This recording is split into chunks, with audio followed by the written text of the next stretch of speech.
Hello everyone, and welcome back to my kitchen, or welcome if you're new.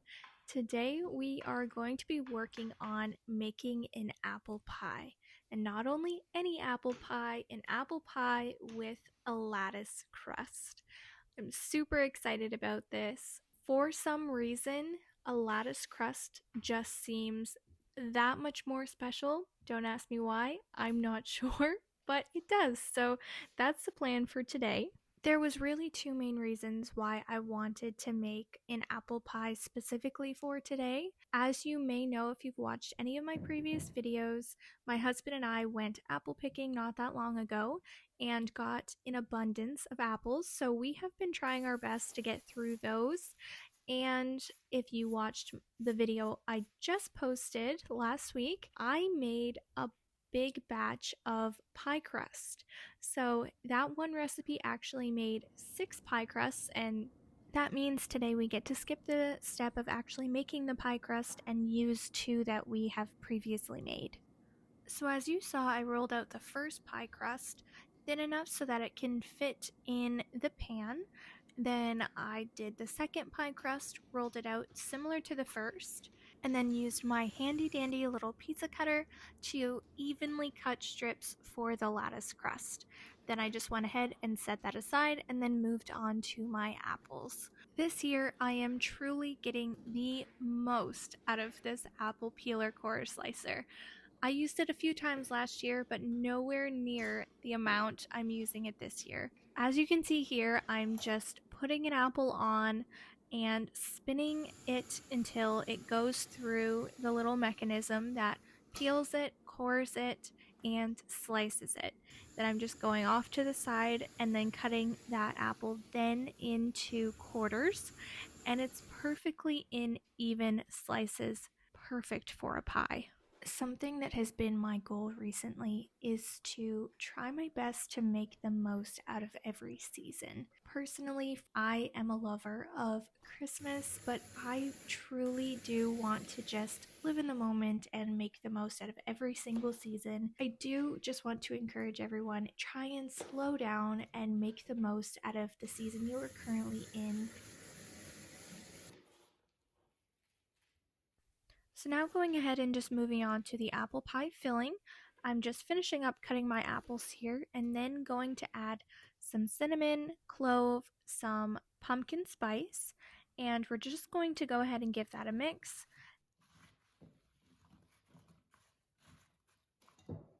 Then you're going to add a little bit of sugar. This might seem like a lot of sugar, but I am currently using a half cup measurement. So that was just shy of 1 cup of white sugar, a little bit of brown, and then you're going to go ahead and add just a little splash of lemon juice as well. I was not actually using a recipe here. I was just kind of making it up as I go along, but it turned out delicious. The only thing that I would add that I did not add to this recipe is some sort of cornstarch or something like that, just to thicken up the liquid a little bit. It came out, and then once the apples cooked down and let out all of their apple juice, it did get a little bit watery. Not enough to make the pie crust soggy or anything, thank goodness, but the filling definitely needed just a little thickener. Something that I always want to add in my videos is, even though I'm showing you what I'm doing in my kitchen and saying recipes, I'm definitely not an expert. I'm just someone that loves being in my kitchen, loves trying out new recipes. But yeah, so if you have a apple pie recipe that you love, definitely feel free to share that in the comment. I would love to try it, and I'm sure other people would love to know your favorite recipes as well. I just love how this lattice pie crust is coming together. I can just very much appreciate a technique that isn't complicated but still looks beautiful. If you would like to try this pie crust recipe, I'll go ahead and leave all of the ingredients in the description box.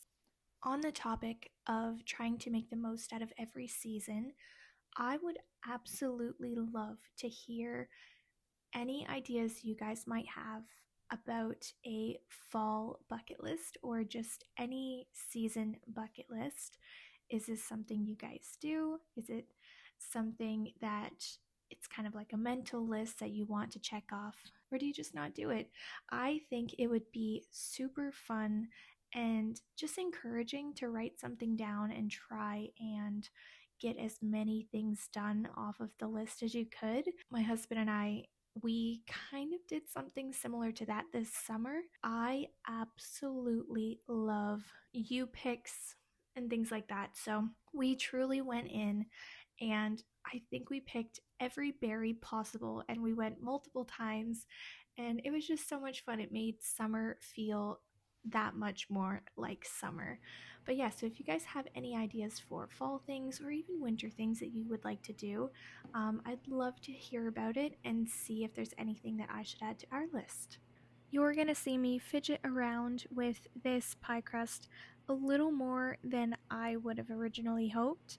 The lattice isn't too difficult, but when we get into actually cutting around the edges and making the edge look nice, I find that's where I struggle the most. If you have any tips on creating a beautiful pie crust edge, I would love to hear about it. The technique that I attempted this time was simply to just roll around the excess pie crust on the edge and then use my 2 fingers on one hand and 1 finger on the other hand and just trying to kind of make sort of a scalloped edge. I'm not sure again if this was the best technique to use, but this is the one I went with today. As you might have been able to notice here, I quickly switched into making apple pie to making an apple crisp. I accidentally overestimated the amount of apples I would need to make this apple pie, but no worries.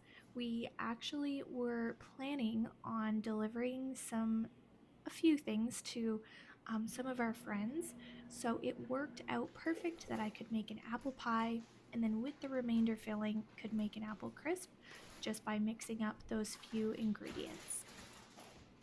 If you've enjoyed this video, please consider giving this a like just to let me know that you enjoy videos like this. So for the apple crisp topping that I'm just quickly putting together now, it was a combination of some flour, oats, brown sugar, and butter with a little bit of cinnamon.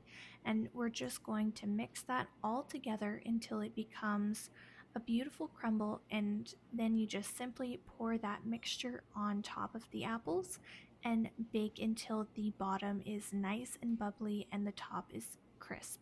To make things just a little bit easier on myself, I just went ahead and preheated the oven to 350 and baked both the apple crisp and the apple pie at 350 for I believe 40 minutes. I just wanted to say a huge thank you for spending yet another day in the kitchen with me. I appreciate it so much. I find it so fun just to spend time in the kitchen and try out new recipes. There will be more videos similar to this coming up very soon, so please consider subscribing, and I will see you in my next video. Bye!